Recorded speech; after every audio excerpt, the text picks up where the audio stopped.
짠! 깜짝 놀랐죠, 여러분들. 네, 안녕하십니까. 자, 역사는 최태성! 빵! 네. 자, 이제 여러분들 우리가 고대 달려왔고요. 자, 이제 중세 고려를 지금 배울 차례가 됐습니다. 와우, 금방금방 가죠? 네, 금방 쭈르륵 완강을 시키라 설명드렸습니다. 제가 항상 우리 학생들한테 하고 싶은 이야기가 있어요. 제 첫사랑 이야기인데요. 그런 거 듣고 싶죠? 별로야? 제 고등학교 때 첫사랑이라기보다는 짝사랑. 예, 짝사랑이라기보다는 외사랑. 아, 슬퍼. 3년간 쫓아다녔어요. 근데 한 번도 이름을 물어본 적이 없습니다. 아, 진짜 전 정말 어쩔 수 없나 봐요. 네, 어쨌건 간에 지금 와서 이렇게 보면은 되게 후회가 되더라고요. 예, 진짜 후회되더라고요. 그냥 물어봐서 까이더라도, 예, 차이더라도 이름 한번 물어봤으면 좋았을 텐데 라는 후회가 지금까지 옵니다. 그래서 이제 그런 생각이 들어요. 지금 와서. 제가 참 좋아하는 말이 있어요. Don't be shy, just try. 우물쭈물 대면서 그냥 부끄러워하거나 샤이하지 말고 그냥 일단 just try. 그냥 일단 해보는 거야. 아니면 말고. 정말 이 아니면 말고가 너무 중요한 것 같더라고요. 인생에서. 왜냐면 그래야 후회하지 않더라고요. 자, 여러분들 아니면 말고. 아셨죠, 여러분들? 그 아니면 말고 심장에 장착하고 시작해 보도록 하겠습니다.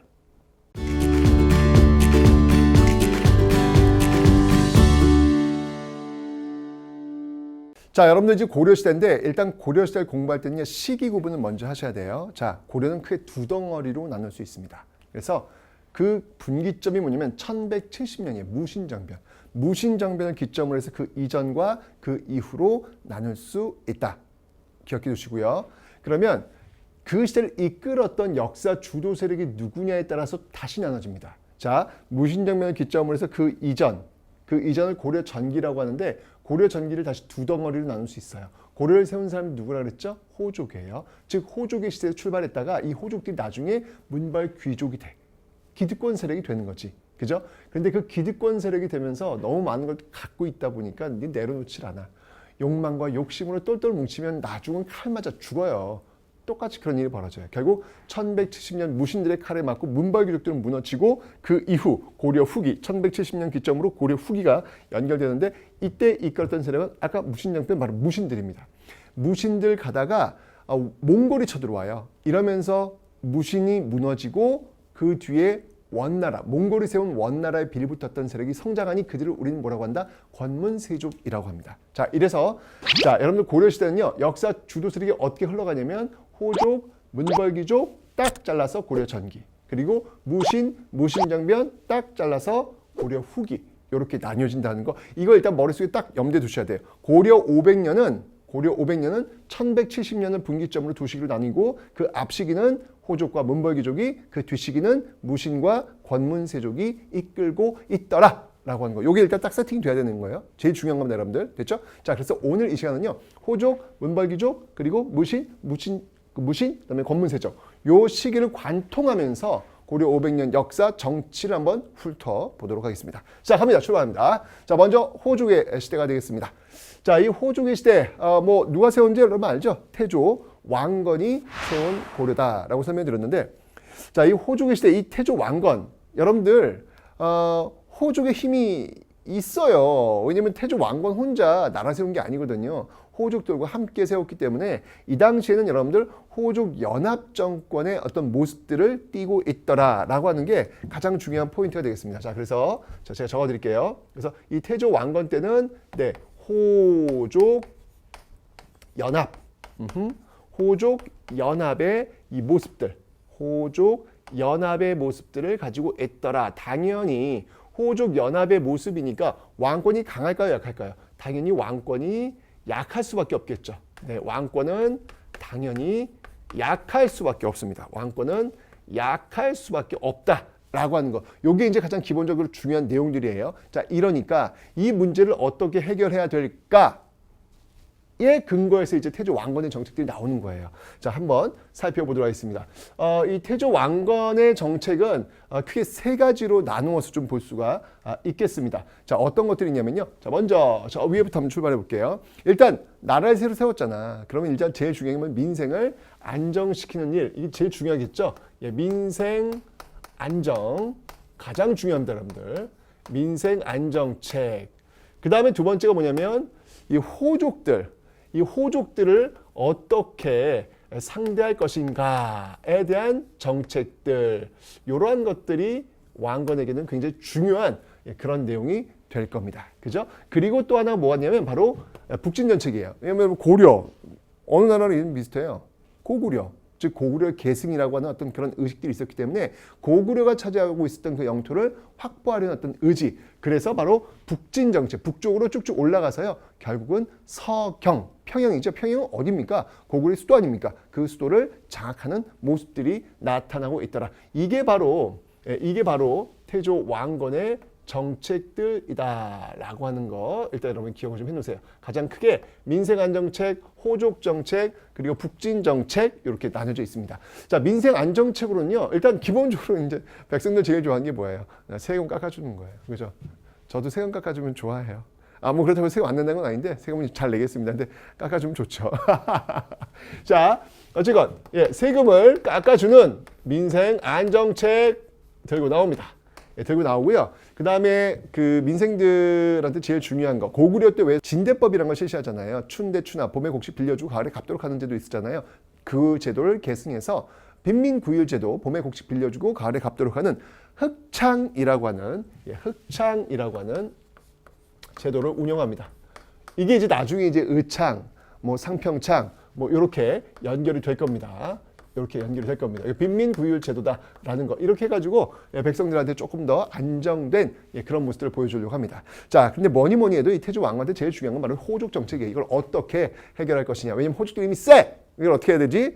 자, 그래서 호족들을 좀 달래기도 하고 호족들을 좀 이렇게 윽박지기도 하고 이제 그런 것들을 지금 같이 쓰고 있겠죠. 자, 먼저 호족들을 좀 달랬던 정책들 뭐가 있을까 한번 살펴볼 텐데요.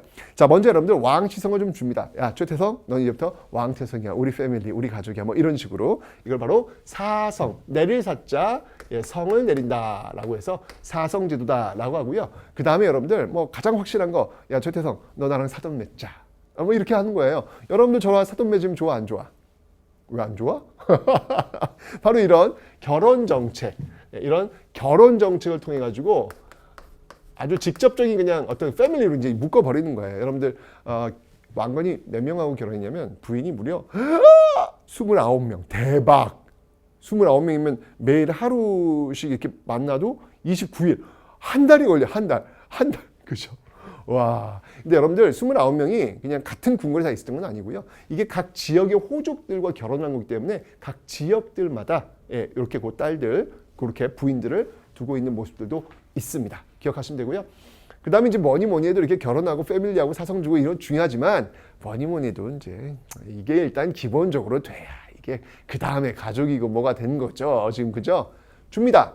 그래서 개국 공신들이잖아요, 이 사람들이. 그 개국한 그 역할에 따라서 토지를 나눠줘요. 자, 그걸 뭐라고 하냐면 우리는 역분전이다라고 합니다. 역분전.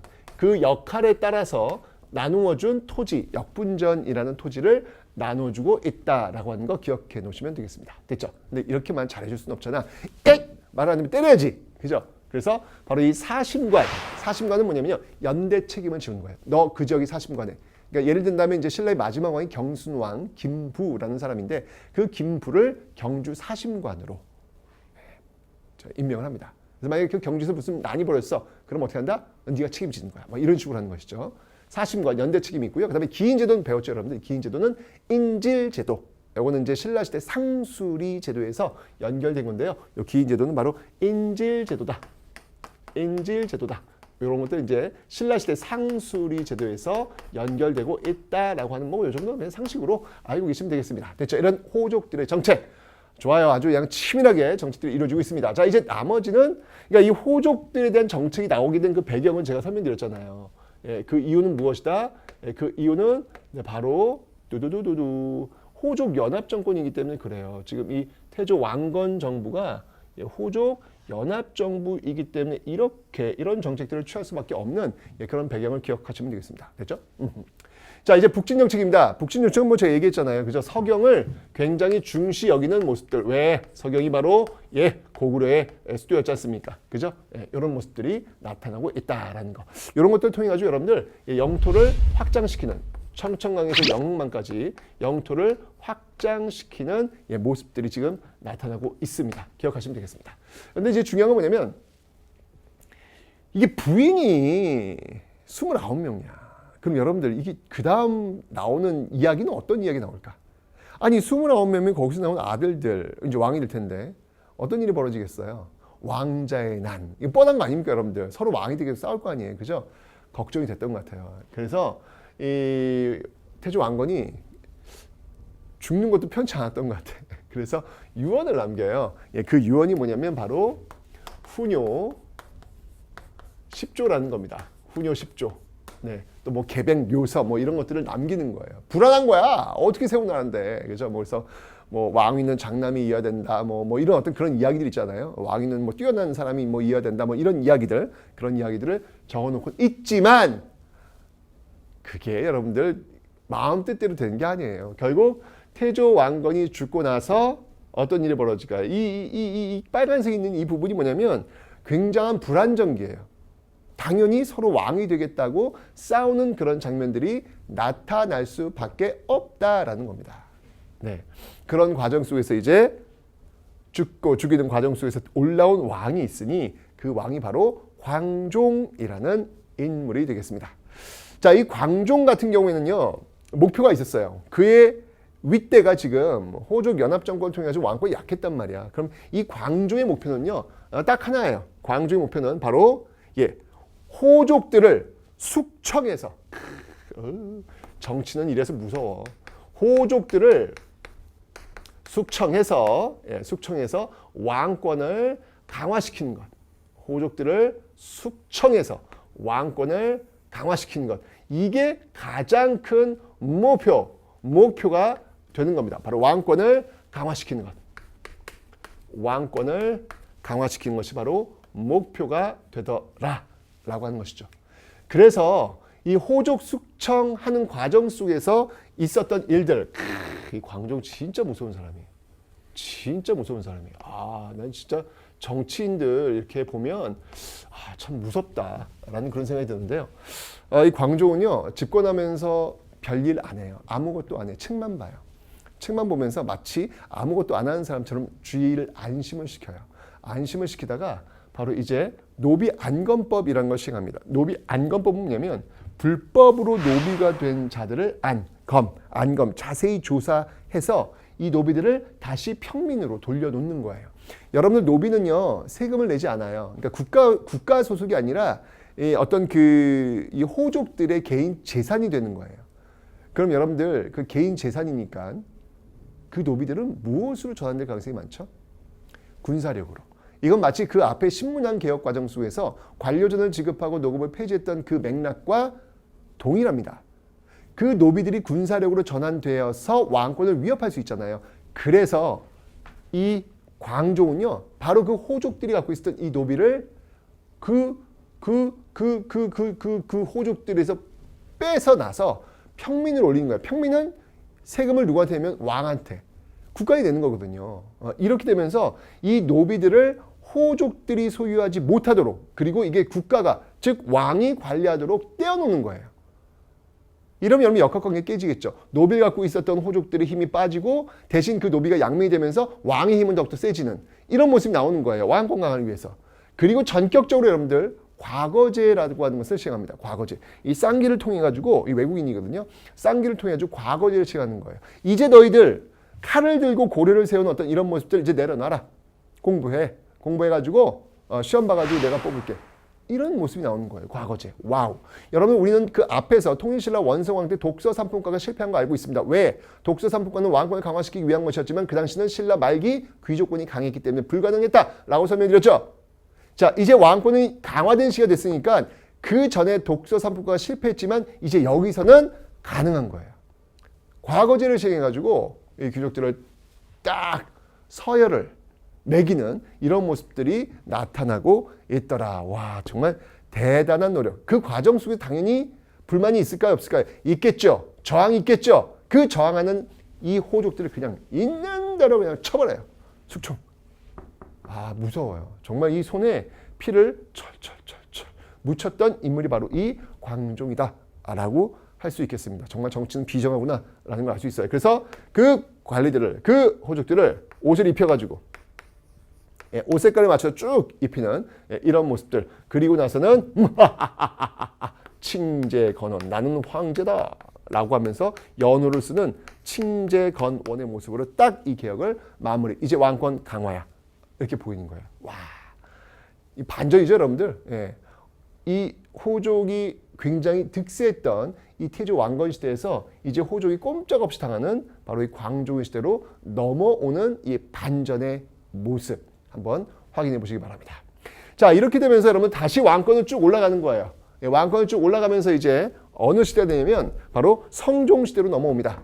자, 이 성종 시대는 그 앞에 있었던 광종이 손에 피를 철철 묻히면서 이 정적들을 제거했기 때문에 나름 안정적인 상황 속에서 전국을 운영할 수 있는 공간이 마련이 된 것이죠. 그죠? 자, 성종 때 무엇을 했을까? 뭐 중앙 관제 조직도 또 개편하고요. 지방 조직도 개편하는 어떤 그러한 모습들을 지금 보여주고 있습니다. 자, 먼저 중앙에 대한 어떤 개혁부터 한번 좀 살펴보도록 하겠습니다. 중앙은요, 이 관제를 이제 개편을 하는데요. 이 중앙은 이성 육부 조직. 중앙은 이성 육부 조직으로 이렇게 만들어지고 있더라라고 하는 겁니다. 자, 어떤 식으로 지금 나오는지 한번 좀 살펴보도록 하죠. 자, 먼저 여러분은 이성이에요. 이성에는 뭐가 있냐면 중서문화성과 중서문화성과 그 다음에 상서성. 이렇게 해서 이성 하나 둘 이성 그리고 육부에는요 이병호형예공부 이렇게 해서 육부로 만들어지고 있습니다. 여러분들 이병호형예공 이게 뭐냐면 이부는 뭐 지금으로 보면 행정을 담당하는 곳이니까 뭐 우리나라 본다면 지금 행정안전부 그다음에 병부는 뭘까요? 싸울 병자니까 군사병자니까 국방부. 호는 뭐냐면 재정을 담당하는 거예요. 지금의 뭐 재정경제부. 이병호 형 벌 주는 거예요. 지금으로 본다면 뭐 검찰이라든지 또는 뭐 법원이라든지 이런 얘기가 되겠죠. 호형 얘는 뭐 외교문서라든지 이런 걸 담당하는 교육 담당하는 거. 지금으로 본다면 뭐 외교통상부라든지 교육인적자원부가 되는 것이고 공부 공 뭐예요? 공사하는 거. 쯤에 건설교통부. 똑같아요. 다만 이름만 좀 다를 뿐이에요. 여러분들 이 역사라고 하는 것들을 너무 어렵게 생각하지 마세요. 어차피 사람 사는 모습은 다 그때나 지금이나 비슷해. 그래서 그 비슷한 맥락 속에서 용어만 좀 다른 거니까 이해하시면 되겠습니다. 바로 그러한 이성 육부 체제를 정비하는 모습들이 나타나고 있는데 여기서 여러분 좀 기억하실 게 좀 있어요. 이 중앙행정조직에서 재미있는 어떤 그런 내용들이 나옵니다. 자, 뭐가 있냐면 하나씩 한번 살펴볼게요. 먼저 독자적인 기구가 있어요. 독자적인 기구. 사실 이 이성육부라고 하는 것은 당나라의 그 삼성육부에서 따온 거예요. 그럼에도 불구하고 독자적인 기구가 있다라는 거. 그리고 서로를 견제할 수 있는 언론 기구가 있다라고 하는 거. 상당히 좀 발달되어 있는 것이죠. 그리고 국가 재정을 담당하는 회계 기구가 있다라고 하는 것. 요거 세 개를 좀 여러분들 좀 정리를 좀 해 놓으셔야 되겠습니다. 먼저 독자적 기구로 뭐가 있냐면요. 너무 중요해요, 여러분들. 고위 관료들이 모여서 그러니까 이 중서문화성의 고위 관료 재신이라고 합니다. 그 다음에 중추원의 고위 관료 추밀이라고 합니다. 그들이 모여서 하는 회의 기구가 있어요. 그게 바로 도병마사라는 겁니다. 도병마사라는 겁니다. 도병마사. 나중에 여러분들 이 고려 후기로 가면 이게 도평의사사로 바뀔 거예요. 도평의사사로 바뀔 겁니다. 고려 후기로 가면요. 자, 일단 도병마사가 있고 그 다음에 또 뭐가 있냐면 여러분들 바로 식목도감이라는 게 있습니다. 식목도감. 자, 이 식목도감은 뭐냐면 어떤 직위식 같은 거 할 때 차례 목자예요. 그 순서에 입각해가지고 그 즉위식을 차릴 수 있도록 진행할 수 있도록 만든 임시기구다라는 겁니다. 이런 식목도감. 도병마사는 뭐냐면 지도하는 거예요. 관리하는 거예요. 감독하는 거예요. 뭐를? 병마사, 병사와 말. 이런 것도 이게 군사적인 어떤 그런 관리들. 이게 병마사는 여러분들 그 군사 요충지 있잖아요. 그 군사 요충지를 다스리고 있는 감독하고 있는 그런 어떤 그 관리입니다, 여러분들. 그들은 이제 관리한다. 이게 도병마사예요. 자, 이런 어떤 군사적 성격이 강한 회의를 관리한다. 이건 뭘까요? 그만큼 고려가 외침이 많았다는 얘기예요. 외침이 많으니까 그 외침에 대응하기 위해서 바로 이런 도병마사와 같은 회의기구를 운영하고 있구나라는 거 이해하시면 되겠습니다. 됐죠? 그 다음에 이제 언론기구가 되겠습니다. 언론기구에는요, 대간이라는 게 있어요. 대간. 자, 이 대간은 뭐냐면 바로 낭사와 중서문화성의 이제 낭사와 그 다음에 어사대. 암행어사 출두요. 어사 있잖아요. 이 어사대가 만나가지고 서경, 간쟁, 봉박. 서경, 간쟁, 봉박을 하는 기구입니다. 서경이라고 하는 거는 서자가 뭐예요? 사인이에요. 사인. 내가 사인 안 하면 이 통화 안 되는 거예요. 그 다음이 간쟁. 폐하 이러시면 아니되옵니다. 제목 지시옵소서. 뭐 이렇게 나오는 거. 그 다음에 봉박. 봉박은 뭐냐면 그냥 서류봉투 오면요. 그거 딱 봉해가지고 돌려보내는 거예요. 그러니까 사인 안 하는 거나 마찬가지죠. 이런 어떤 모습들이 지금 나타나면서 어떤 그 언론기구, 어떤 부정이라든지 어떤 그 왕의 어떤 그 행적 이런 것들을 비판하는 그런 언론기구가 있었다라고 하는 거. 그러니까 자체적으로 좀 이렇게 그 앞에 있는 고대보다 좀 더 진일보한 모습이에요. 서로를 통제하는 모습이 나타나고 있으니까. 좋아요. 그 다음에 이제 회계기구에 뭐가 있냐면 삼사라는 게 있어요. 삼사. 삼사라고 하는 게 있는데 요걸 여러분 왜 제가 빨간색을 썼냐면 조선시대도 삼사가 있어요. 근데 조선은 사간원, 사헌부, 홍문관 요 삼사가 있는데 조선의 삼사는 여러분 언론 기능을 담당하는 곳이에요. 조선의 삼사는. 근데 고려의 삼사는 언론 기능을 담당하지 않아요.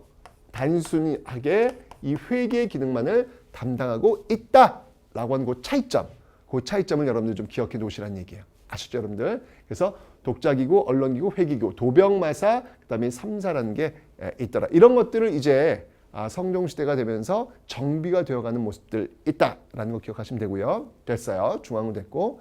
자, 이제 지방행정조직을 한번 보도록 하겠습니다. 지방행정조직. 자, 이 지방행정조직은요, 전국을 몇 개로 나누냐면 12목으로 나눠요. 12목. 자, 12목으로 나눈 다음에 그 다음에 이제 여기 12목에다가 지방관을 파견해요. 자, 그 얘기는 제가 조금 이따 해드릴 거고요. 이 지방관을 파견했던 이 12목이 나중에 시간이 흘러가면서 이렇게 5도와 양계로 바뀌어 나갈 겁니다. 자, 5도의 어떤 그 특징은 뭐냐면 항상 제가 말씀드렸습니다, 여러분들. 5도 양계 지도 나오면 이게 어떤 지도인지 알아야 돼. 고려의 지도야. 구주 오소경 지도 나왔어. 통일신라의 지도야. 8도 지도 나왔어. 조선의 지도야. 5경 15부 62주 나왔어. 발해의 지도야. 그러니까 요거 딱 나오면 어떤 나라인지 아셔야 되는 겁니다. 자, 이 5도 양계 지도 나왔습니다. 이 5도는 주로 어떤 기능을 많이 하냐면 행정적 기능을 많이 하는 곳이에요. 양계는 어떤 곳이냐면 저 북쪽과 동쪽에 있으니까 북방 민족과 이 외를 일본을 막는 즉 군사적 성격이 강한 지역에다가 양계를 지금 설치하고 있구나라는 것을 알 수 있습니다. 자, 요 얘기 좀 더 하고요. 지방에다 여러분들 지방에다가 이 12목에다가 지방관을 파견을 하는데 이 지방관을 파견하게 되는 계기가 있습니다. 그 계기가 뭐냐면 바로 성종 때. 이 최승로의 시무 28조의 건의 중에서 외관을 파견하소서라는 내용이 들어와요. 외관을 파견하소서. 그래서 이 건의를 수용해 가지고 바로 지방관을 지방관 외관을 파견하게 되더라라는 겁니다. 바깥 외자예요. 바깥 지역 지방에다가 관리를 파견하라라는 건데 여러분들 놓치지 마세요. 지방관이 전국에 다 파견된 건 아니에요. 고려 시대는 이 외관을 파견했지만 요거는 일부 지역에서만 파견되고 있다라고 하는 게 포인트야. 그러면 전국의 지방관이 쫙 파견되어 가지고 중앙 집권이 완성된 시대는 언제일까? 이거는 조선 시대예요. 아시죠, 여러분들? 네, 하여튼 이 지방관을 파견했지만 일부 12목에만 지방관을 파견하고 있다라는 것을 기억해 놓으시면 되겠습니다. 됐죠? 좋습니다. 자, 그런데 이 오도를 다스리는 지방관을 뭐라고 불렀냐면요. 이 오도 행정적 기능이 강하다고 그랬잖아요. 이들을 우리는 안찰사다라고 합니다. 안찰사. 반면에 군사적 기능을 담당하는 양계. 양계를 다스리는 관리를 우리 뭐라고 배웠어 이미. 군사직이요. 그래서 모여서 회의에 맞습니다. 바로 이게 병마사예요. 병마사. 이게 바로 병마사다라는 건데, 자, 제가 지금 말씀드렸지만 고려시대는 여러분들 이게 전국에 파견된 게 아니에요. 전국에 파견된 게 아니고 일부 지역에만 파견이 된 거야 지금. 그죠? 일부 지역. 자, 그렇다면 지방관이 파견되지 않은 지역을 뭐라고 할까요? 지방관이 파견되지 않은 지역을 예를 들면 오도 밑에 있는 바바바바바밤밤밤밤, 오도 밑에 있는 뭐 속군이니, 이게 속은 뭐냐면 오도 안에 뭐 군과 현이 있을 거 아니에요. 그러면 그 군에 속해 있는 지역 또는 현에 속해 있는 지역, 지방에 파견되지 않은 곳이니까. 그리고 특수 행정구역이 있어요. 여기가 바로 향, 부곡, 소라는 곳이에요.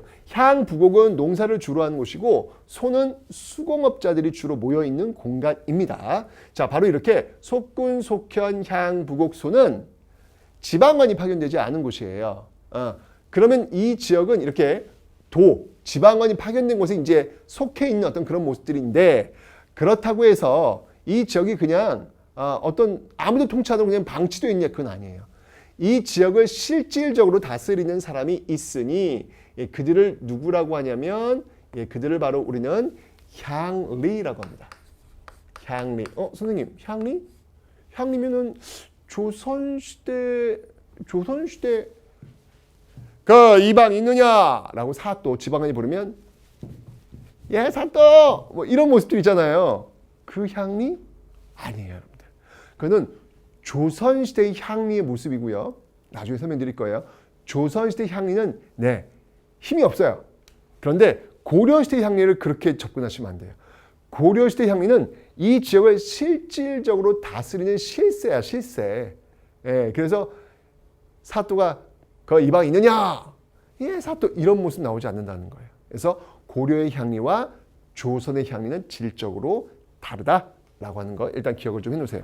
왜냐하면 지방관이 파견된 이 지역과 지방관이 파견되지 않은 지역 어디가 더 많을 것 같아요?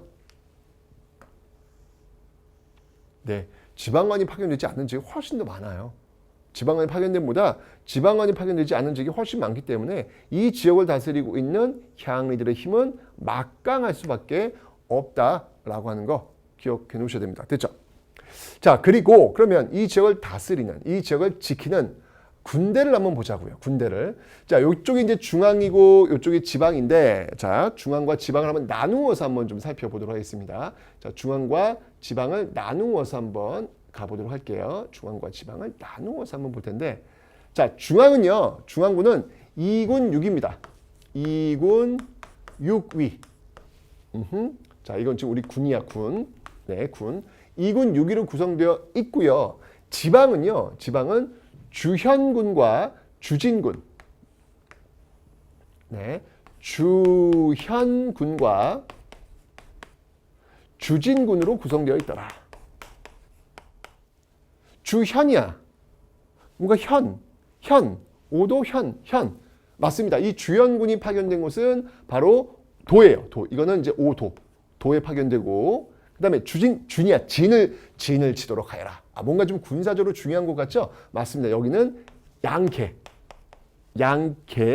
이렇게 파견되고 있다라고 하는 거.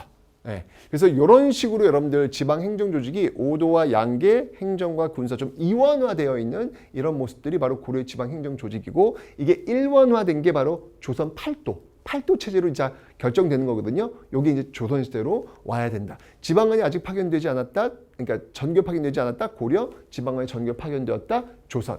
이런 것들. 자, 이렇게 되면서 호적 연합정권으로 힘이 없었던 태조왕건, 그 뒤를 이어서 광종이 손에 피를 철철 묻히면서 왕권을 강화시켰고, 그런 어떤 바탕 속에서 좀 안정된 추세 속에서 바로 성종의 이런 안정화 작업, 이러면서 여러분들 호족의 시대가 이제 안정화되었고, 그 뒤를 이어서 이제 그 호족들이 기득권이 되는 거예요. 그러면서 문벌 귀족 시대로 넘어가게 된다라는 것입니다. 자, 이렇게 고려가 출발합니다.